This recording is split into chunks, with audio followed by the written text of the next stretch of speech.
The canvas is ripped from within.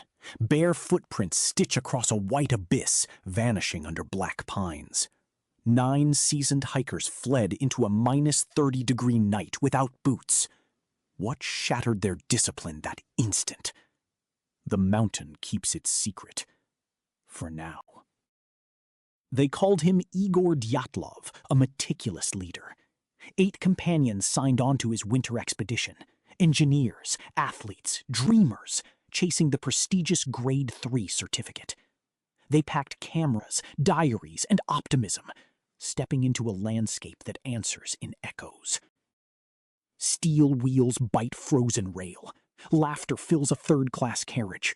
One hiker, Yuri Yudin, presses his chest. Illness will soon turn him back, saving his life.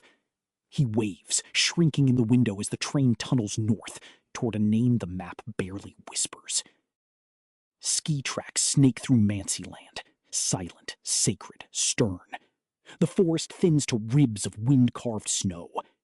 Weather turns. Their diaries brighten the dark. Songs by firelight, jokes about cold boots. Human warmth expanding against an indifferent horizon. A navigational error pushes them off the planned route. Instead of sheltering in trees, they pitch the tent on a bold slope, exposed to knives of wind. An odd choice for experts, or a forced one, made at dusk when options freeze shut. Night clamps down. Inside, a cramped orange glow. Boots drying, mittens steaming, pencils scratching final lines. Outside, the wind speaks a language of pressure and drift. A camera shutter pops, one last frame. Then the canvas shivers, and fate leans in. Weeks later, searchers crest the ridge. The tent appears, half buried, its walls sliced from inside. A line of measured footprints steps away, calm, barefoot, deliberate, until the snow swallows them. Fear doesn't walk like that, unless something else demands it. At the cedar, 2 bodies lie by a stunted fire, barefoot, in underwear, skin singed. Branches overhead are snapped as if someone climbed in desperation. Smoke fingers the trees, then thins to nothing. The forest remembers, but it doesn't explain. Between tent and cedar, 3 more are found, posed as if crawling home, staggered along an invisible line. One skull carries a fracture, faces caked with snow grit. The mountain offers no drama, only geometry and cold arithmetic. Spring thaw surrenders the last 4 in a ravine, buried beneath meters of snow and ice. Chests crushed without surface wounds, tongues missing, eyes gone, clothing oddly swapped. The forest exhales their names, but the ledger of injuries only deepens the riddle. Autopsies speak in sparse Soviet phrases: hypothermia, fatal injuries similar to car crashes, soft tissue loss likely from water, scavengers. And yet, the official phrase lands like a gavel, a compelling natural force. What force compels 9 to cut and run? Investigator Lev Ivanov spreads diaries and film across his desk.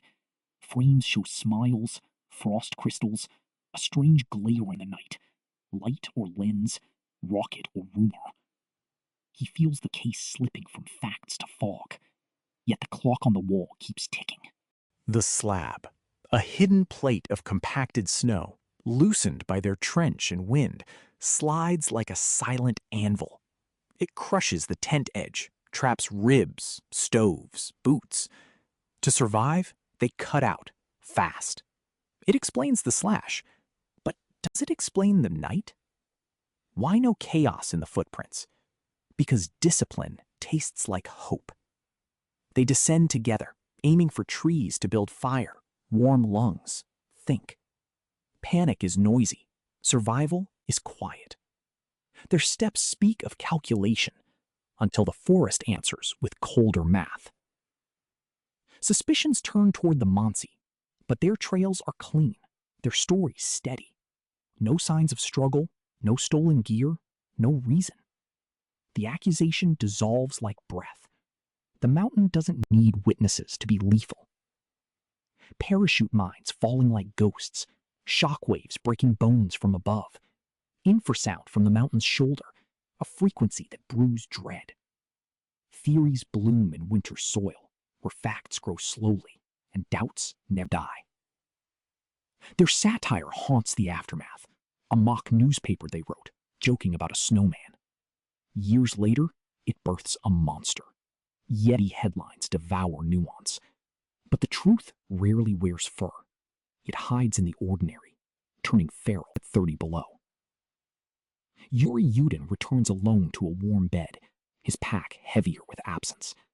He will spend a lifetime searching the gap between choice and chance, holding their relics like embers that never quite cool. Decades later, computers slice the night into models. A Swiss team shows a small slab can break ribs like a steering wheel when a body is pinned against hard snow. Quiet avalanches, brutal math. The tent becomes a lab of force vectors and seconds lost. Under the cedar, the fire flickers. Two bodies yield clothing to warm the others. It's not madness, it's triage. They climb for branches, fall, crawl, try again.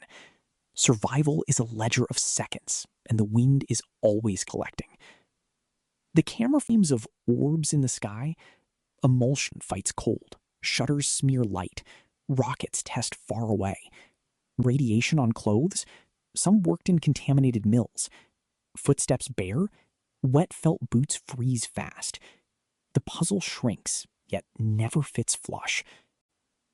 Katabatic winds pour like liquid air, turning slopes into instruments. Low-frequency waves can press on nerves and stir dread. But terrain matters. The mountain's shoulder is subtle. Perhaps fear rose not from sound, but from snow starting to move. Reconstruct the march. From tent to trees, about 1.5 kilometers. Wind chill drives flesh to stone in minutes. They light a fire. 2 head back, then 3, crawling, collapsing along the line. The ravine crew digs a den. The ledger turns against them. Investigator Ivanov later hints at pressure from above, closed files, cautions in corridors. The Soviet state dislikes untidy endings.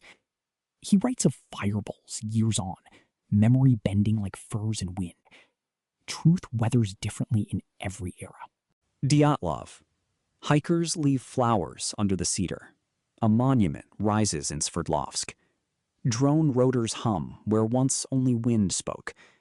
The mountain takes new pilgrims and returns them, quiet, humbled, blinking into the long light. Tidy lists, gentle jokes, weather notes, plans for the next day. A laugh captured in grain becomes a vow the world keeps repeating. Remember them as people, not a puzzle box. Modern teams probe the slope with radar, core the snow, log microbursts of wind. Simulations match scars on ribs. Still, some edges don't sand smooth. Mystery is not an enemy of truth. It is the weather around it. Night of truth, reconstructed. A wind-loaded slab fails. The tent bends, an edge crushes. Panic wrestles with protocol. They cut out. In the trees, a fire. In the ravine, a den. 2 attempt the climb back, then 3. The ledger closes before dawn. Officials reopen the case decades later. Conclusion: avalanche-related factors. Some nod, others bristle, pointing to tongues, orbs, secrecy. Closure is a function of faith as much as physics. The mountain signs no affidavits. Return to the footprints, crisp and human, walking into dark trees. They carried courage, each other, and a final, stubborn plan. The Urals took the rest. What if the mystery that remains is not how they died, but how fiercely they tried to live?